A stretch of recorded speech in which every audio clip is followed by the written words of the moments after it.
श्री शिवाय नमस्तुभ्यम दोस्तों। जैसे कि आपको मालूम है कि आने वाली 4 तारीख को यानी 4 तारीख मतलब 4 मार्च सोमवार को अष्टमी तिथि पड़ रही है, जिसको हम सोमवार की अष्टमी के नाम से जानते हैं। और जैसे कि आपको मालूम है कि गुरुजी पंडित प्रदीप मिश्रा अपनी कथाओं में सोमवार की अष्टमी का कितना महत्व बताते हैं। और सोमवार की अष्टमी को जो 5 दीपक का उपाय उन्होंने बताया है, जिससे कि सभी प्रकार की मनोकामना पूर्ण होती है। आज उसी उपाय के बारे में आपको मैं बताने वाला हूं कि वो उपाय को कैसे किया जाता है, कौन उसको उस उपाय को कर सकते हैं, उसमें कौन सी सामग्री लगती है, किस प्रकार से उस उपाय को किया जाता है। ये सारी जो चीज़ें हैं, सारी बातें हैं, वो इस वीडियो में मैं आपको बताने वाला हूँ। अगर आप भी जानना चाहते हैं कि किस प्रकार का ये उपाय है और किस प्रकार से इसको किया जाता है, तो आप इस वीडियो को अंत तक जरूर देखिए। वीडियो पसंद आए तो उसे लाइक और शेयर कीजिए और हमारे इस चैनल को सब्सक्राइब करना ना भूलें। चलिए शुरू कर दें। तो सबसे पहले मैं आपको ये बता देता हूँ कि इस उपाय को कौन कर सकते हैं, यानी कौन से लोग होते हैं जो इस उपाय को कर सकते हैं। तो मैं आपको यहाँ बताना चाहता हूँ कि घर के जो बड़े हैं, या कह सकते हैं घर की जो बड़ी माता बहनें हैं, वो इस उपाय को करें तो ज़्यादा अच्छा है। मैं यहाँ पर घर की माता बहनों को इसलिए कह रहा हूँ कि जो माता बहनें होती है या घर की जो महिलाएं होती है, वो लक्ष्मी का रूप होती है, जिसके कारण से घर में समृद्धि आती है, सुख आता है, शांति आती है। इस कारण से घर की अगर माता या कोई बड़ी बहन अगर इस उपाय को करे तो ज़्यादा अच्छा है। लेकिन ऐसा भी हो सकता है कि अगर मान लीजिए घर पे मम्मी या बड़ी बहन ना उपलब्ध हो, तो आप फिर किसी से भी ये उपाय को करवा सकते हैं। कोई भी बहन या घर का कोई भी जिम्मेदार इंसान है, वो इस उपाय को कर सकता है। तो ये तो आपको पता चल गया है कि कौन इस उपाय को कर सकते हैं। चलिए हम समय की बात कर लेते हैं कि किस समय इस उपाय को करना है।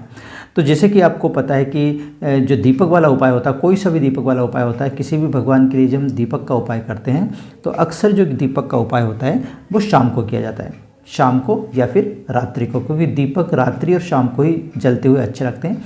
इस कारण से हम लोग शाम को या रात्रि में ही दीपक वाला उपाय करते हैं।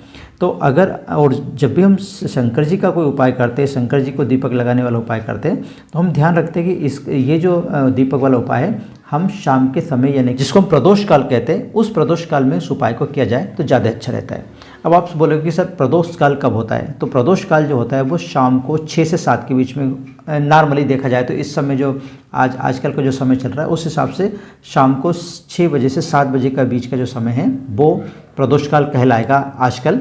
वैसे तो प्रदोष काल का जो एक्चुअल समय होता है वो सूर्यास्त के 45 मिनट पहले और सूर्यास्त के 45 मिनट बाद तक का जो समय होता है, उसको हम प्रदोष काल कहते हैं। इस बीच में आप कभी भी इस उपाय को कर सकते हैं। तो चलिए मैं आपको सामग्री बता देता हूँ कि इसमें कौन कौन सी सामग्री लगने वाली है। तो सामग्री बहुत ही कम है इसमें। आपको 5 दीपक लेना है। इसके बाद आपको गाय का घी जो शुद्ध होता है, वो शुद्ध घी लेना है। बस ये 2 चीज़ मेन ज़रूरत पड़ेगी, बाकी तो सब चीज़ आप आसानी से घर में जुटा सकते हैं। तो ये 2 चीज़ मेन रहेगी। अब आपको बता देता हूँ कि इसको करना किस प्रकार से। तो पहले हम बात कर लेते हैं कि इस उपाय में जो दीपक लेना है वो कौन सा दीपक लेना है, क्योंकि अक्सर क्या होता है कि दीपक की बड़ी प्रॉब्लम होती है कि हम कौन सा दीपक लें, किस धातु का दीपक लें, किस प्रकार से दीपक लें। तो इसलिए मैं आपको यह बताना चाहता हूँ कि इसमें जो दीपक लेना है वो आप मिट्टी का दीपक ले सकते हो। लेकिन ध्यान रखें कि अगर मिट्टी का आप दीपक ले रहे हैं तो इस दीपक को आपको नया दीपक लेना। 5 दीपक जो आप लेंगे वो नया दीपक लेंगे। ऐसा नहीं है कि घर में जो रखे हुए दीपक है या रोज़ जिसमें आप बत्ती लगाते हैं उसी दीपक को आप ले लें, ऐसा नहीं होना चाहिए। आपको ध्यान रखना है कि इसमें जो दीपक का यूज़ करना है वो एकदम नया, जिसको हम कोरा दीपक कहते हैं, ऐसा दीपक होना चाहिए। ठीक है। अगर आपके पास मिट्टी का दीपक उपलब्ध ना हो ऐसा हो सकता है कभी कभी ऐसी कंडीशन आती है जब हमारे पास दीपक उपलब्ध नहीं होते हैं। अगर मिट्टी का दीपक उपलब्ध नहीं हो तो आप फिर आटे का दीपक भी बना सकते हैं। ध्यान रखें, आटे का दीपक बनाते समय आपको एक विशेष बात का ध्यान रखना है कि ऐसा नहीं हो कि जिस आटे से आप रोटी बना रहे हो, यानी कि रोटी के लिए हम जब आटा गूंथते हैं तो उसी गूंथे हुए आटे में से आपने थोड़ा सा आटा ले लिया और उसका दीपक बना लिया। ऐसा आपको नहीं करना है। अगर आप दीपक का उपाय करना चाहते हैं, आटे का दीपक बनाना चाहते हैं, तो आपको अलग से आटा लेना है। मैं यहाँ पे ये बात इसलिए बोल रहा हूँ क्योंकि हम आटे का जब रोटी बनाने वाले आटा जो हम गूंथते हैं उसमें हम नमक डालते हैं, और इस आटे का जो दीपक हमको बनाना है इसमें नमक नहीं डलता है। इस कारण से आपको ध्यान रखना है कि आप जो आटा लें वो अलग से लें, ना कि रोटी का गुथा हुआ आटा में से बनाएं। ठीक है। तो आपने आटे के 5 दीपक बना लेना है। इस दीपक का साइज़ इस प्रकार से होना चाहिए, बहुत छोटे भी ना हो और बहुत बड़े भी नहीं हो, इस प्रकार का आपको साइज़ लेना है। अब हम बात कर लेते हैं कि इसमें बत्ती किस प्रकार की रखनी है। जो बाती हम रखेंगे इस दीपक में वो किस प्रकार से रखनी है। तो बाती का है कि जब भी वह भगवान शिव का उपाय कर रहे हों, कोई भगवान शिव को दीपक लगाने वाला कोई भी उपाय कर रहे हैं, तो आपको गोल बत्ती यहाँ पे लेना है। आपको लंबी बत्ती कतई नहीं लेना है, आपको गोल बत्ती ही लेना है, क्योंकि जो लंबी बत्ती होती है वो जो माता रानी होती है, यानी कि जिसको हम कोई भी देवी होती है, देवी के लिए जो उपाय किया जाता है उसमें हम लंबी बत्ती का यूज़ करते हैं। लेकिन जो देवता के लिए, भगवान के लिए यूज़ किया जाता है वो गोल बत्ती का उपयोग किया जाता है। इस कारण से शंकर भगवान का जब भी आप कोई भी उपाय करें तो गोल बत्ती का ही उपयोग करना चाहिए। अब आपने दीपक भी बना लिया है और गोल बत्ती भी बना ली है। अब उसमें आपको डालना है घी। तो ध्यान रखिए आपको कौन सा घी डालना है, गाय का शुद्ध घी। अगर देसी गाय का मिल जाए तो बहुत ही अच्छी बात है, नहीं तो गाय का शुद्ध घी इसमें डालना है। ध्यान रखना कि इसमें कोई भी जो घी ऐसा नहीं डालना जो ठीक नहीं हो, जैसे कि आपको भैंस का घी नहीं डालना है या फिर बाज़ार से लाया हुआ मिलावट वाला घी नहीं डालना है। आपको ध्यान रखना कहीं से ढंग की जगह से आप गाय का शुद्ध घी खरीद के लाएं, उसी को आप इस दीपक में डालें। यहाँ पे मैं एक बात और बताना चाहता हूँ आपको कि जब भी आप ये सब सामग्री व्यवस्थित कर रहे हो तो वो अपने हाथों से ही करें। क्या होता है कि हम लोग अक्सर बाज़ार से चीज़ें सब रेडीमेड लेके आ जाते हैं और उसको फिर उससे उपाय कर देते हैं। ऐसा नहीं होना चाहिए। आप घर पे ही सब चीज़ों को व्यवस्थित करें, घर से ही अपने, क्योंकि जब आप खुद से वो चीज़ों को जुटाओगे, सब चीज़ों को एकत्रित करोगे, उसमें आपकी भावनाएं सम्मिलित हो जाएगी, आपकी जो मनोकामनाएं वो सम्मिलित हो जाएगी। इस कारण से उसका ज़्यादा प्रभाव पड़ता है, ज़्यादा लाभ मिलता है। इस कारण से जब भी आप किसी भी भगवान के लिए उपाय करें तो जो भी सामग्री आप जुटा रहे हैं वो खुद ही उसको करें तो ज़्यादा अच्छा है। आप दीपक खुद बनाइए, बाती खुद बनाइए, ये सारी चीज़ें आप खुद ही बनाओगे तो ज़्यादा अच्छा रहेगा। इसके लिए आपको जो भी समय है, जैसे कि हमने अभी समय आपको बताया था 6 से 7 का, या जो भी आपको शाम का समय होता है प्रदोष काल का, तो उसके पहले ही आप ये चीज़ों को आप बना के रख लें, या फिर जब आप स्टार्ट करें तो पहले से ही स्टार्ट करें ताकि उस समय तक आपकी सारी सामग्री तैयार हो जाए। ठीक है। अब बात आती है कि इन 5 दीपक जो हमने बनाए हैं, उन 5 दीपकों को रखना कहाँ पर है ना। हमने दीपक तो बना लिए, लेकिन अब दीपक को रखना कहाँ है, तो 5 जगह होती है जहाँ पर इन दीपक को रखा जाता है।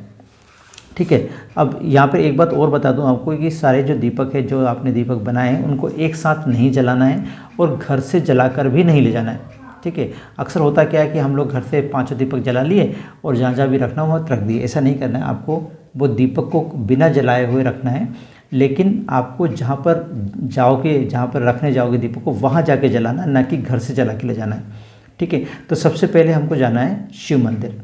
शिव मंदिर में जाकर, और एक बात और बता दूं, जो दीपक होता है, दीपक को जहाँ रखते हैं वहाँ पर आप डायरेक्ट आप जो है अर्थ पे यानी कि पृथ्वी पे नहीं रखोगे। उसके नीचे आपको या तो चावल के दाने डाल लेना चाहिए, या फिर थोड़े से पुष्प की जो कलियाँ होती है, फूल की जो कलियाँ होती है, वो आपको नीचे डाल लेनी चाहिए।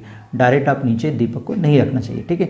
तो आप मंदिर गए, मंदिर जाकर आपने वो जो 5 दीपक थाली में रख के ले गए हो, उस थाली में से एक दीपक आपको निकालना है और उसको प्रज्वलित करना है। प्रज्वलित करने के बाद आपको या तो आप चावल रख दीजिए पहले नीचे, या फिर पुष्प की कुछ कलियाँ रख दीजिए, फूल की कुछ कलियाँ रख दीजिए, उसके ऊपर दीपक लग के आपको उसको जला दीजिए। जलाने के बाद आप चाहें तो वहाँ पर आप भगवान शिव की आरती कर सकते हैं, या फिर आप दीपक जला सकते हैं। दीपक जलाने के बाद आप श्री शिवाय नमस्तुभ्यम का जाप कर सकते हैं। जैसा भी आपको ठीक लगे उस प्रकार से आप वहाँ करेंगे। लेकिन ये ध्यान रखना है कि उस समय जब आप दीपक जला रहे हैं और भगवान जी की आप आरती उतार रहे हो, भगवान जी को दीपक जला रहे हो, भोलेनाथ को, उस समय आपको अपनी मनोकामना बोल देनी है। जो भी आपकी मनोकामना है उसको आपको बोलना है। ठीक है। ये आपका पहला दीपक हो गया। अब आपके पास 4 दीपक रखें, उस 4 दीपक को लेकर आप नेक्स्ट जगह पे जाओगे। वो नेक्स्ट जगह जो होगी वो होगी बेलपत्री का पेड़। फिर से आप बेलपत्री के पेड़ के नीचे जाओगे, उसमें से फिर एक दीपक निकाल के आप जलाओगे। जलाने के बाद बेलपत्री के पेड़ के नीचे रख दोगे, ठीक उसी प्रकार जिस प्रकार से आपने भोले शंकर के मंदिर में रखा था। यानी कि आपको या तो आप चावल के दाने के नीचे रखोगे, या फिर आप फूल के पंखुड़ियों के नीचे रखोगे। इस प्रकार से आप वहाँ पर भी रख देंगे। इसके बाद अगली जो जगह है, तीसरे नंबर की जो जगह है, वो है पीपल के पेड़ के नीचे। यानी पीपल के पेड़ के नीचे जाओगे, वहाँ पर भी फिर से आप उसी तरह से एक दीपक लोगे, जलाओगे, और वहाँ पर भी पेड़ के नीचे आप रख के जाओगे। चौथे नंबर की जो जगह है वो है आंवले के पेड़ के नीचे। जो भी वहाँ पे आंवला हो, ये बात ध्यान रखें कि ये सभी जो मैं पेड़ बता रहा हूँ ये आप पेड़ के नीचे रखोगे, ना कि पौधे के नीचे। होता क्या है, लोग आजकल घर पे ही ये बेलपत्री का पौधा लगा लेते हैं, पीपल का पौधा लगा लेते हैं, आंवले का पौधा लगा लेते हैं। उसकी बात नहीं कर रहे, जो पेड़ हो उसकी बात करें, जहाँ पर पेड़ बड़ा पेड़ जिसको हम कहते हैं तो ऐसी जगह की आपको जाके इन दीपक को लगाना है। तो आंवले के चौथे नंबर की जो जगह है वो आंवले के पेड़ के नीचे, इन तीनों पेड़ के नीचे आपको दीपक लगाना है। शंकर जी के मंदिर में जाके आपको दीपक लगाना है। अब बचा आपका पांचवा दीपक।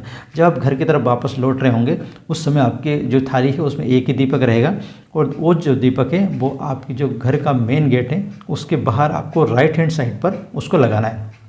जब घर आप वापस लौट रहे हों उस समय आपके पास जो दीपक रहेगा एक, उस दीपक को आपके मेन गेट के राइट हैंड साइड जो है, आपका जो राइट हैंड साइड होगा उस तरफ आपको वो दीपक जलाना है।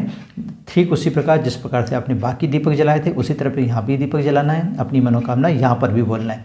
आपको भगवान शंकर के मंदिर जाओगे वहाँ पे आपको मनोकामना बोलना है। साथ ही फिर आप जब घर के सामने दीपक लगा रहे हो उस समय आपको मनोकामना बोलना है।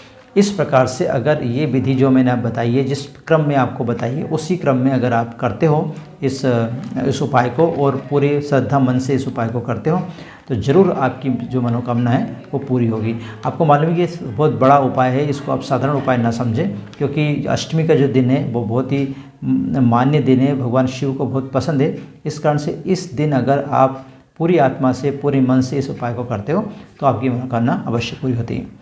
आशा करता हूँ कि आपको ये वीडियो अच्छा लगा होगा। अगर वीडियो अच्छा लगा तो प्लीज़ लाइक कीजिए, शेयर कीजिए और हमारे इस चैनल को सब्सक्राइब करना ना भूलें। आज के लिए बस इतना ही। श्री शिवाय नमस्तुभ्यम।